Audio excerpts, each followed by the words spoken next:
दुनिया भर से सिखों की पाकिस्तान आमद। बरतानिया से आए 27 रुकनी वफ़द ने पाकपतन में अजीम सूफी बुजुर्ग हजरत बाबा फरीदुद्दीन गंजशकर रहमतुल्लाह अलैह के मज़ार पर हाजिरी दी। यात्रियों ने बहिश्ती दरवाजे पर अपनी खुसूसी इबादत की।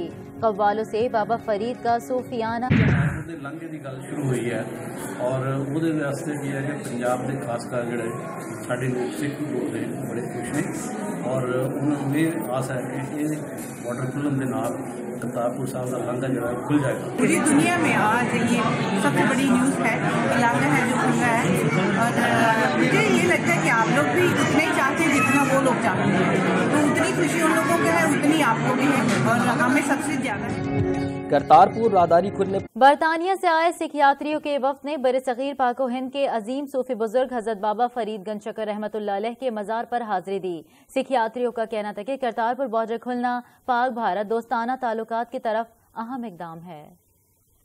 इंग्लैंड से आए 27 रुकनी सिख यात्रियों के वफ्द ने अजीम सूफी बुजुर्ग और सिखों के रूहानी पेशवा हजरत बाबा फरीदुद्दीन गंज शकर रहमतुल्लाह अलैह के मज़ार पर हाजिरी दी। उन्होंने बहशती दरवाजे पर अपनी खुसूसी इबादत भी की। लंघे की गल शुरू हुई है और वो वास्ते की है कि पंजाब के खासकर जोड़े साढ़े लोग सिख बोलते हैं बड़े खुश ने और उन्होंने ये आस है कि ये बॉर्डर खुलन के नाल करतारपुर साहब का लांघा जो है खुल जाएगा। खुल जाएगा वो जो मर्जी आ सकते हैं, जो मर्जी जा सकते हैं। इधरों भी जो बंदे ने उधर जाना जा सकते हैं, आ सकते हैं। और ये है कि जो बाकी जी काम शुरुआत इतों होया ये सिद्धू साहब के आने नाल उन्होंने जो बाजवा साहब ने जुत्ती पाई है। सिख यात्रियों ने कव्वालों की शक्ल में बाबा फरीद के लिखे सूफियाना कलाम सुने।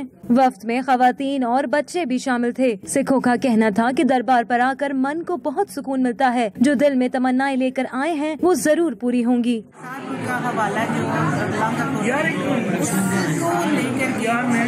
पूरी दुनिया में आज ये सबसे बड़ी न्यूज़ है, लांघा है जो खुल रहा है और मुझे ये लगता है कि आप लोग भी उतने ही चाहते हैं जितना वो लोग चाहते हैं, तो उतनी खुशी उन लोगों को है उतनी आपको भी है और हमें सबसे ज्यादा है। करतारपुर बॉर्डर खुलने से पाकिस्तान और भारत के दरमियान दोस्ताना ताल्लुकात में एक अहसन कदम है। इस मौके पर पुलिस की जानिब से वफ्द की सिक्योरिटी के लिए भरपूर इंतजाम